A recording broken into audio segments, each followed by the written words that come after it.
As the last light of the day begins to fade, I got to tell you, it's really beautiful out here. Right now, I'm north of Fairbanks, Alaska, near Chena Hot Springs, and it's pretty cold up here right now. It not as cold as it has been. Right now, it's about -5, but when I first got here a couple of days ago, it was -22. But cold nonetheless. But we've been spending the whole week chasing the aurora borealis, or the northern lights, and what a spectacular sight to see if you've never seen them. I'm out here with a group of people with Backcountry Journeys. I've got 5 guests on this trip with me.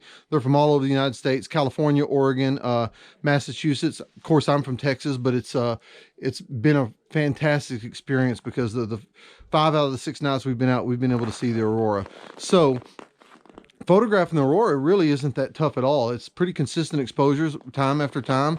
You know, all we got to hope for at night is a clear sky, dark skies, which we get in Alaska because there's not any light pollution out here where we're at.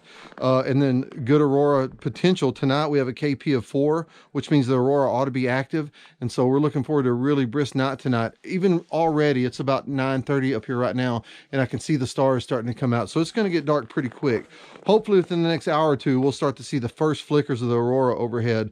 But taking pictures of aurora is pretty straightforward. You know, of course, you need to have a camera on a tripod with fresh batteries because this cold weather certainly does go through batteries pretty quick. And then after that, it's a pretty consistent exposure. We're typically shooting anywhere from 8 to 20 seconds at about f2.8 to f4. ISOs are usually somewhere in the 1600 to 2500 range. And you know, with these newer cameras with these high ISOs, really don't introduce a lot of noise. But aside from the aurora, you've got a lot of potential just to shoot star trails or do some light painting, or really just about any other kind of nighttime photography technique that you want. And so we're going to be here all night. It's again, it's about 9:30 right now. We're going to keep taking pictures probably till 4 or 5 in the morning until the aurora goes away. Hopefully it reaches its potential that we think it's going to reach. But either way, I'm pretty excited, and what a way to spend a weeknight in the outdoors.